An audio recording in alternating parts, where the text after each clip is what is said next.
Upon the election of Abraham Lincoln in 1860, a local paper, the Republican Sentinel, ran an opinion piece that included the following: "The election of Lincoln and the troubles and distrust it has brought on the country are events which the people of Ohio, both as individuals and as a state, are likely to have cause to long remember."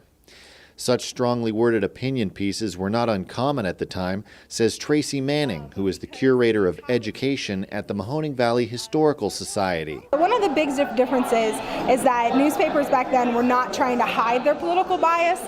They were bought and sold by their political bias.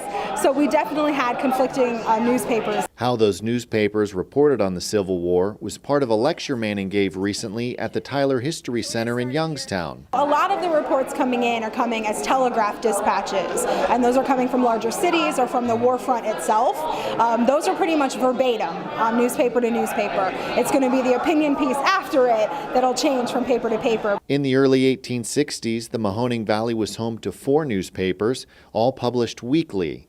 There was the Mahoning Register, the Mahoning Herald, the Mahoning Sentinel, and the Western Reserve Chronicle. We had newspapers like the Sentinel, which were very anti-war, Democrat newspapers, and then we had newspapers like the Herald, which were very Republican, pro-Union, pro-North. After Lincoln's election came rumblings of Southern secession, and on April 12, 1861, Confederate soldiers attacked Fort Sumter. 3 days after, Lincoln would make his famous call for 75,000 volunteers.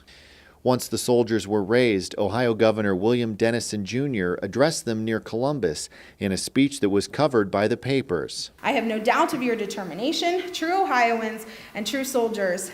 As you have already proven yourself, your hearts will respond. We will not lay down our arms until treason and rebellion are subdued."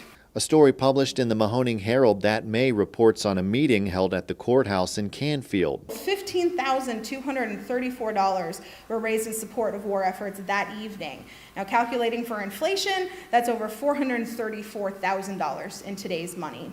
So a lot of patriots at that meeting that evening. On September 22, 1862, Lincoln issued his preliminary Emancipation Proclamation, of which the Herald had this to say: "No sooner had President Lincoln issued this Emancipation Proclamation, a measure which above all others will quickly crush out rebellion, then every pro-slavery blockhead set up a howl that rings in the ears of the nation."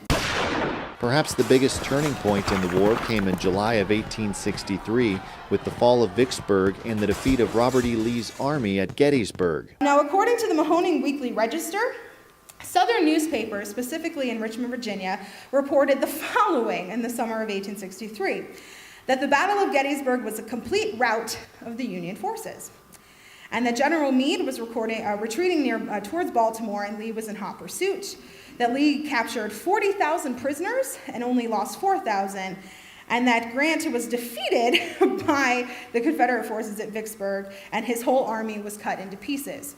None of those things are true.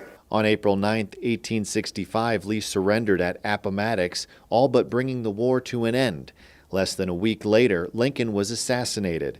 Though not on the front page, the Herald had this to say: "President Lincoln, who under Providence has been the savior of his country, the guardian of her rights, and the avenger of her wrongs, has paid the last debt of nature and is now enrolled among the sheeted dead." Hickey Metal Fabrication, family owned and proudly based in Salem for 75 years. We have state-of-the-art equipment and are ready to handle your start-to-finish fabrication needs.